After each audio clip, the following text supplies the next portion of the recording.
L'émission d'Audio Femmes continue. Alors vous voyez, on n'est pas très loin de la partie plus historique. Et puis ça y est, on est arrivé sur un bel et bien dans son âge. Ça correspond très bien à notre émission.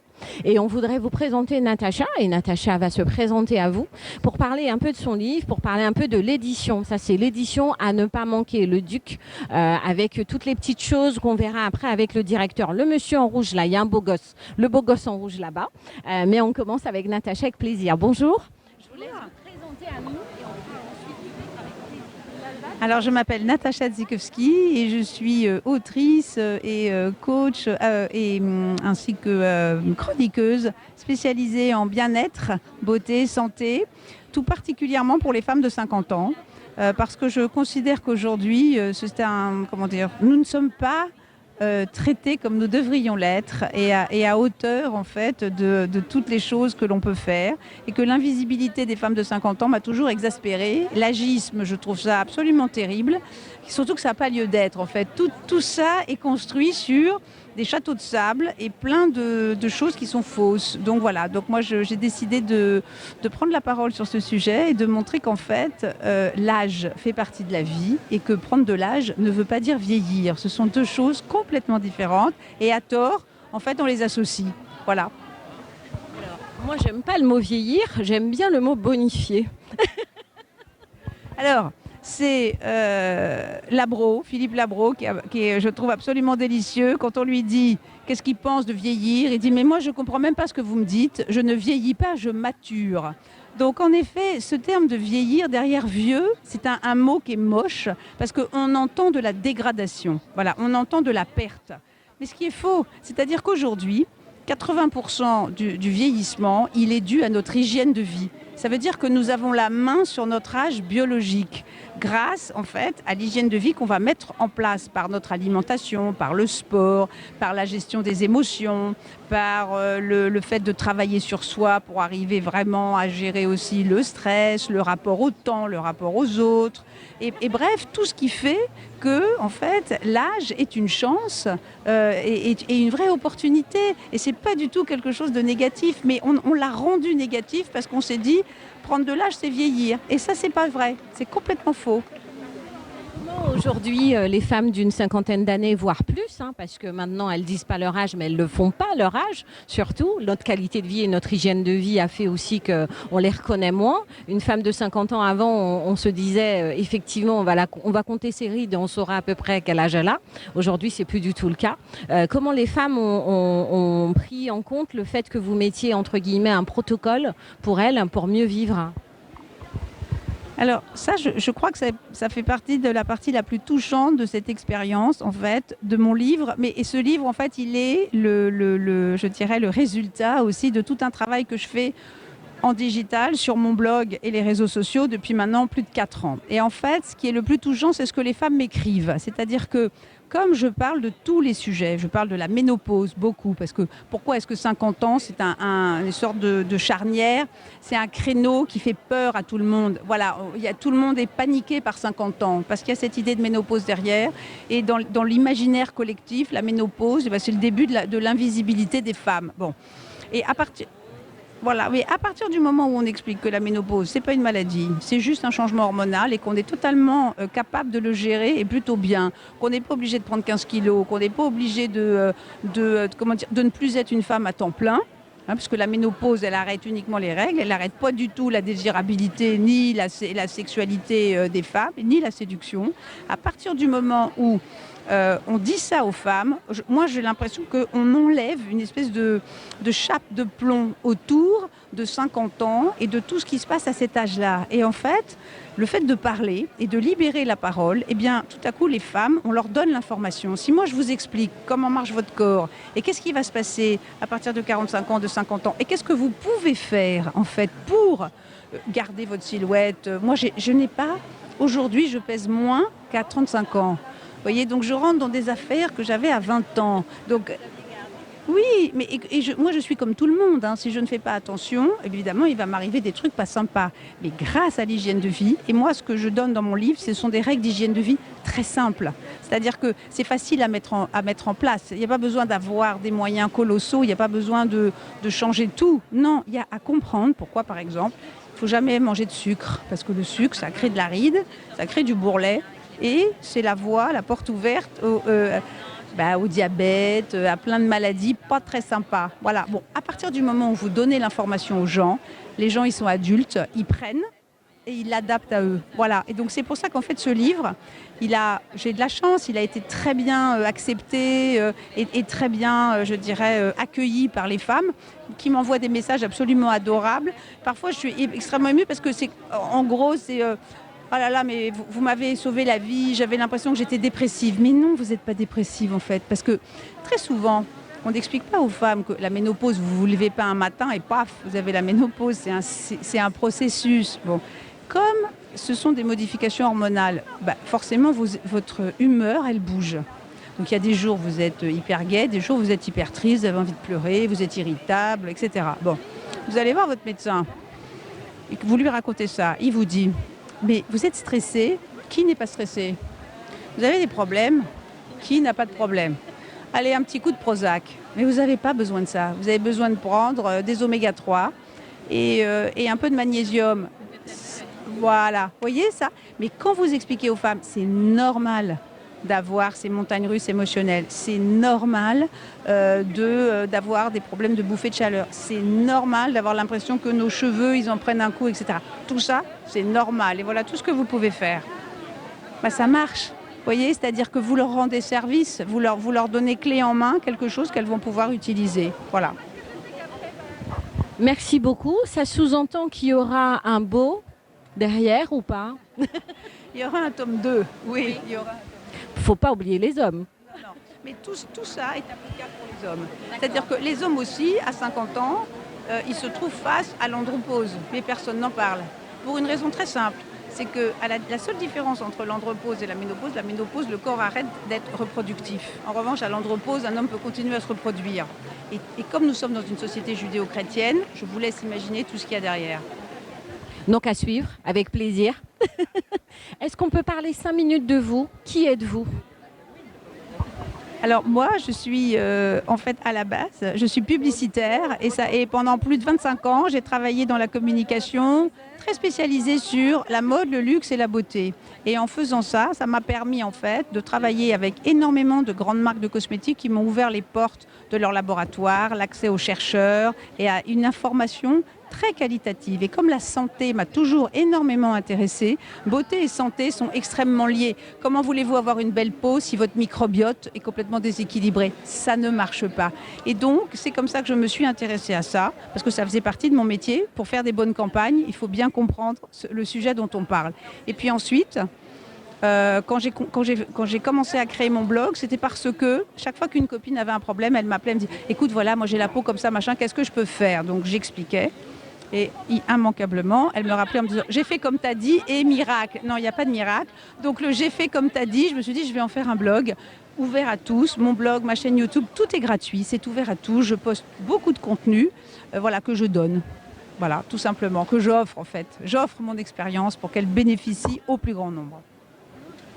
Pour résumer, la femme de 50, voire plus, parce que maintenant on va très très loin, qu'est-ce que vous avez envie de leur dire pour celles qui restent encore en train de se dire 50 ans, des fois ça commence à 45 ou voire plus, mais de passer cette barrière? Quel est le petit bonus que vous pouvez leur donner?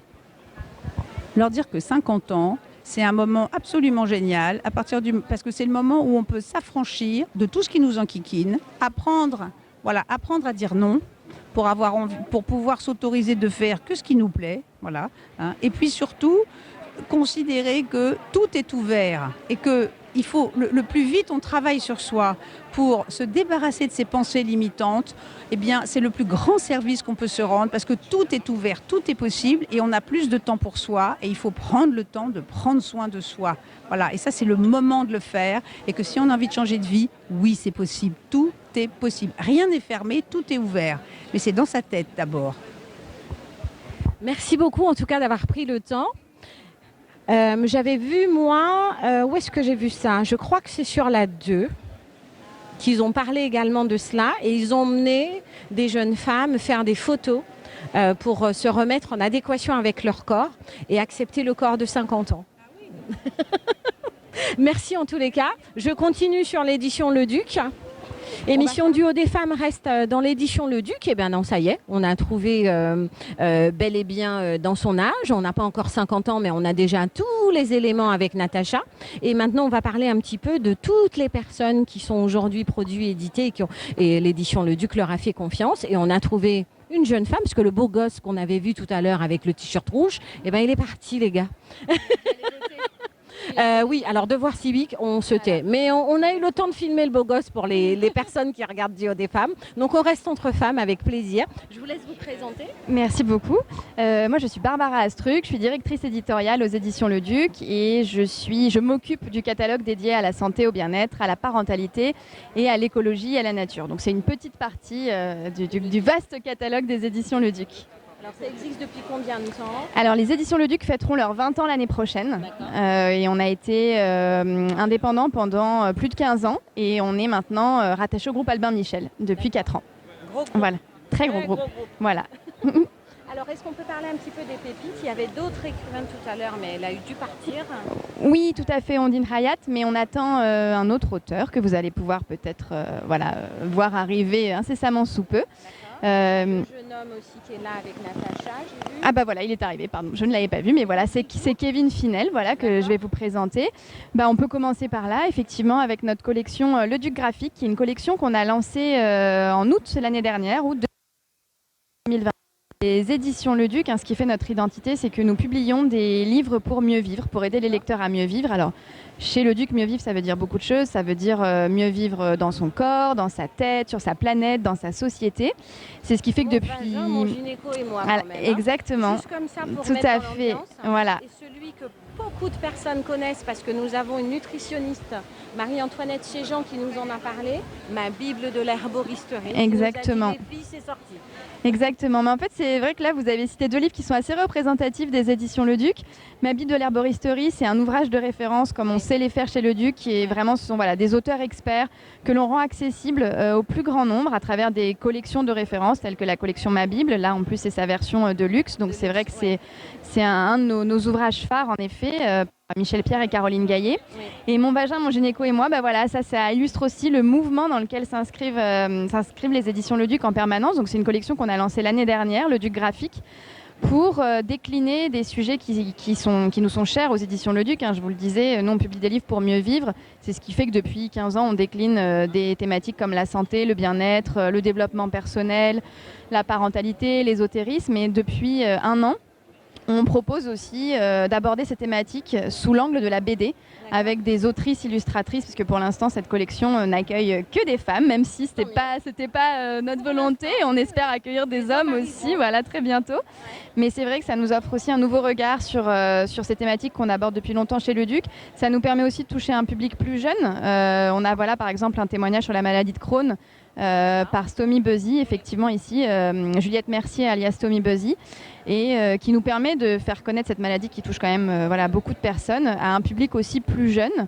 Ce ne sont pas des BD jeunesse, mais on sait que la BD permet aussi d'élargir le lectorat, et ça nous a permis aussi de révéler des talents absolument incroyables, parce que il y a aussi dans les autrices illustratrices de grands talents. Donc on est très content chez Le Duc de pouvoir aborder ces thématiques de façon aussi variée, et c'est vrai que l'identité aussi qu'on a choisie pour Le Duc Graphique, c'est d'aborder des sujets difficiles, de mettre ces sujets difficiles sur la table avec beaucoup de bienveillance et d'optimisme et beaucoup de lumière. Et je crois que c'est ce qui rassemble aussi les autrices de cette collection. On va le dire parce que c'est écrit, et du coup, sans animosité, avec l'humour, avec le dit humour, manger du gluten, boire de l'alcool. Tout à fait. Le premier soir. Exactement, on a un label Le Duc Humour qui nous permet aussi... Alors là, c'est pareil, c'est tout public, tout le monde a le droit de rire, jeune, moins jeune. Non, on est vraiment très généraliste en termes de public chez Le Duc. Et c'est vrai que Le Duc Humour, c'est une des composantes du catalogue Le Duc depuis aussi de nombreuses années. Et ça nous permet d'aborder aussi ces sujets-là sous un autre angle. Alors, dans les éditions Le Duc, j'ai vu également, on a vu Le Duc Graphique, oui. Le Duc Humour, là j'ai vu Le Duc Ezo. Le Duc Ezo, tout à fait, qui est une marque qu'on a lancée il y a 18 mois. Et c'est vrai que voilà, exactement, tout à fait. L'ésotérisme, on le sait, conquiert aujourd'hui de plus en plus de monde. Les salons bien-être, on s'en remplit maintenant. Tout à fait. Et c'est vrai que chez Le Duc, on a été assez avant-gardiste, assez défricheur sur pas mal de sujets. Il y a 15 ans, la méditation, c'était considéré comme de l'ésotérisme. Aujourd'hui, c'est du développement personnel et c'est beaucoup plus grand public. Mais c'est ce qui se passe un peu avec l'ésotérisme aussi, qui était vraiment des sujets réservés aux initiés et qui aujourd'hui se démocratisent beaucoup. Voilà, et on fait partie des éditeurs qui contribuent à démocratiser ces sujets-là. Donc effectivement, par le biais de nos collections phares, comme les collections C'est Malin, qui s'adressent vraiment à quelqu'un qui voudrait débuter sur un sujet, ou encore voilà, un format plus graphique, en forme de BD avec la bande dessinée Voyage au cœur de mon âme. Exactement, tout à fait. Voilà. Donc là, on est sur toute cette partie... plutôt développement personnel ici, là, voilà. Exactement, voilà. C'est vrai que l'hypersensibilité, c'est un thème qui nous tient beaucoup à cœur chez Le Duc, avec toute la richesse que ça implique. Exactement, Kevin Finel, voilà. Donc il est un peu embêté ce monsieur parce qu'il travaille en fait aujourd'hui. Là, il travaille, exactement, il travaille. Ouais. On va pas l'embêter dans l'interne, on va le montrer quand même. Voilà, donc Kevin Finel qui dédicace effectivement jusqu'à 17h30 aujourd'hui. Est-ce qu'il y a une partie de Le Duc qu'on n'a pas vue du coup Est-ce que vous avez aperçu nos carnets? Puisqu'on fait aussi de la papeterie. Voilà, chez Le Duc, on a à cœur aussi de défendre le papier. Donc c'est une marque de papeterie qui s'appelle Le Papier fait de la résistance. Parce que pour nous, on pense que c'était important de continuer à faire résister le papier, non pas contre le numérique, mais avec le numérique, parce qu'on pense que c'est très complémentaire.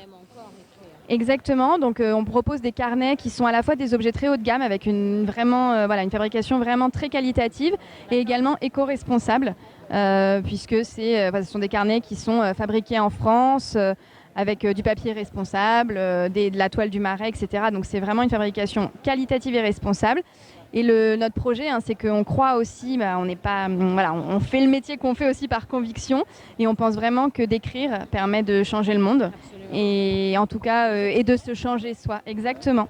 Donc vous faites partie de ces éditions qui ont commencé à prendre en compte le fait d'être en audio, de commencer à mettre des secteurs qui sont pour des personnes en situation de handicap, par exemple. Des choses comme Alors, on ne fait pas encore de langue des signes. On publie des ouvrages sur la langue des signes, notamment avec les enfants, puisqu'on sait que c'est aussi en parentalité un vecteur très important de transmission.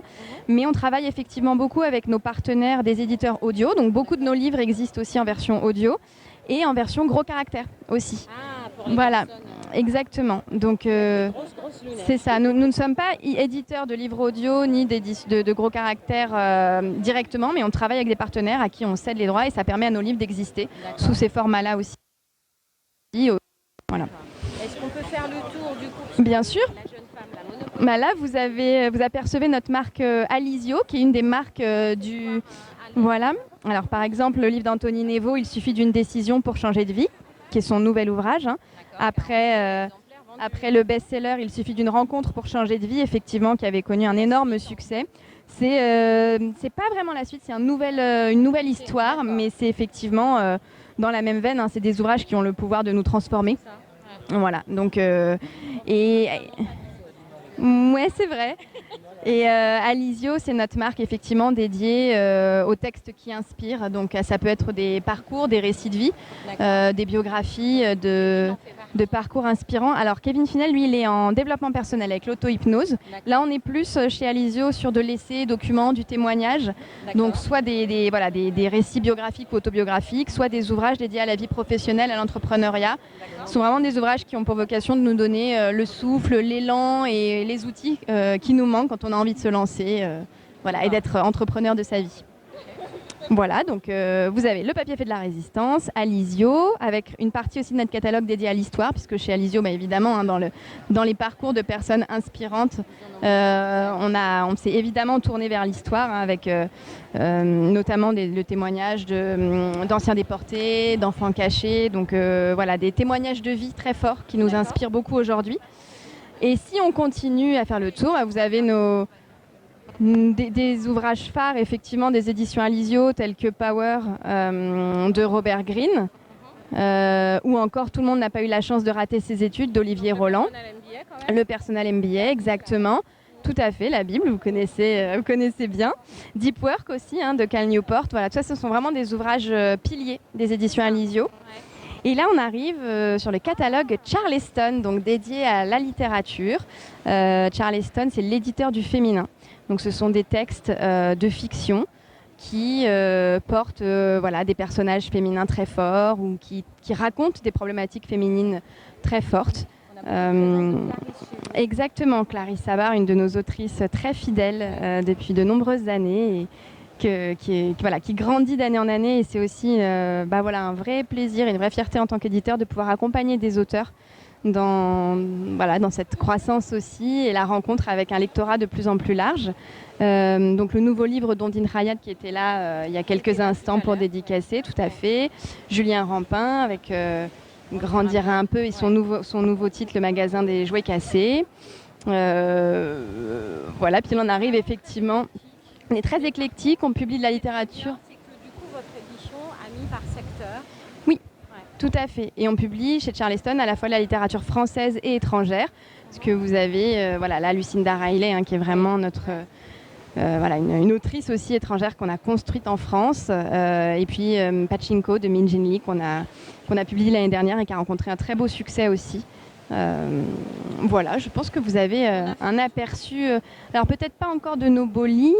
Ah oui, voilà. Puis là, on est revenu dans du Leduc, donc plutôt vous avez de la santé, du bien-être, avec nos gros succès de cette année et de l'année dernière. Donc Femmes d'art, un très beau livre sur les femmes qui ont fait l'art.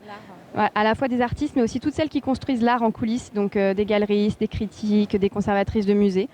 On a effectivement pour vocation aussi chez Leduc de donner la parole à celles qui ont longtemps été invisibilisées, et les femmes dans l'art, c'est effectivement le cas. Notre nouvelle collection en partenariat avec le média A-Bloc, donc dédiée au sport qui fait bouger les lignes. On publie en fait des sportifs qui sont des figures de proue dans leur domaine et qui ont une histoire de vie avec le sport. Pour qui le sport a été le moyen de se réaliser, de se transformer, de s'émanciper.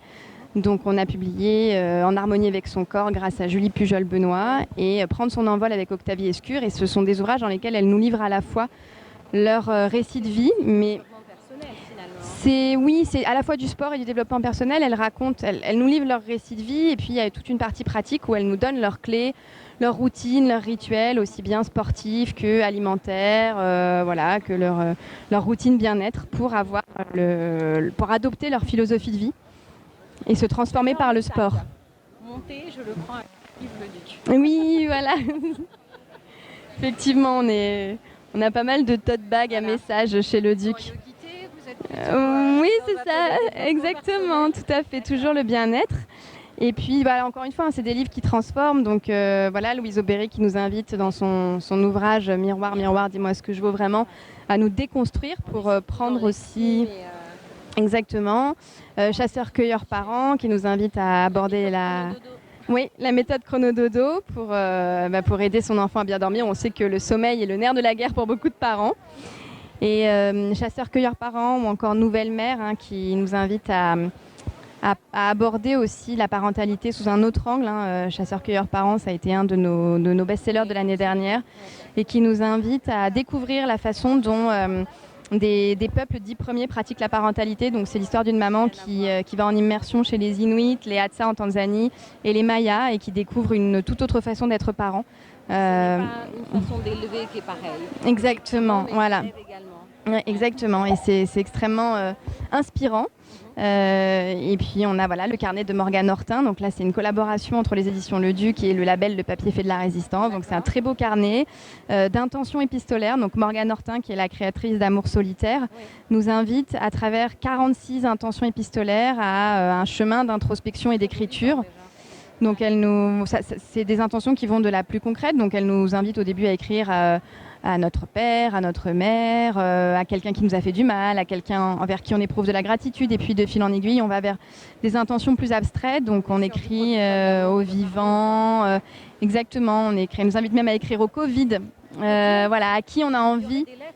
Exactement. Qu'est-ce qu'on a envie de raconter et à qui pour nous émanciper, nous libérer. Pour Morgane, les mots et l'écriture soignent et sont même... C'est compliqué pour vous pour choisir ces personnes.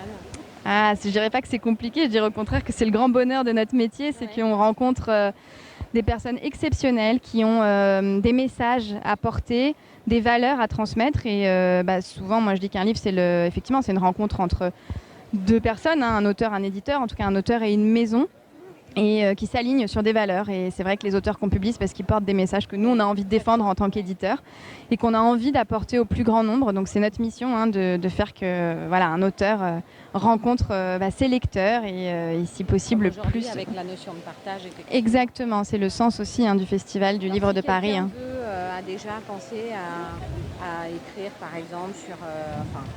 globalement, sur un développement personnel ou autre, comment il faut qu'il traverse effectivement tout ce challenge pour pouvoir être demain publié chez nous? Alors, il faut commencer par envoyer son manuscrit. Nous, aujourd'hui, on ne reçoit plus de manuscrits en version papier. Il faut envoyer son manuscrit en version numérique. Tout est indiqué sur notre site. Exactement. Et puis, l'idéal, c'est d'associer son manuscrit d'une petite présentation du projet, d'une biographie aussi de son auteur ou de son autrice, exactement, pour que nous, on puisse avoir un premier regard sur le projet, voir si effectivement ça correspond à ce qu'on est capable de publier, parce que quand on refuse des projets, c'est pas forcément qu'on considère que le livre et que le projet est mauvais, c'est aussi qu'on considère qu'on n'est pas forcément le meilleur éditeur pour le défendre. Donc ça, c'est important aussi qu'il y a un alignement entre le type de livre qu'on porte et les projets qui nous sont proposés. Donc c'est notre métier en tant qu'éditeur, et puis d'aider aussi à faire émerger. C'est aussi ça qui est vraiment passionnant. Qui vous envoie oui, tout à fait. Oui. Déjà sur une démarche très tout à fait. Et après, l'envoi du manuscrit, c'est la première étape. Nous, après, on est là aussi pour aider l'auteur ou l'autrice à accoucher de son texte, à le construire pour qu'il rencontre justement son public. Donc on travaille ensemble évidemment sur le texte, l'objet livre, le projet, mais aussi sur toute la stratégie de commercialisation, de diffusion, qui est aussi une énorme machine en coulisses dont on n'a pas forcément conscience. Oui. Voilà, donc ça c'est notre métier en tant qu'éditeur d'assurer le passage entre de l'auteur au lecteur. L'imaginaire. Exactement, tout à fait.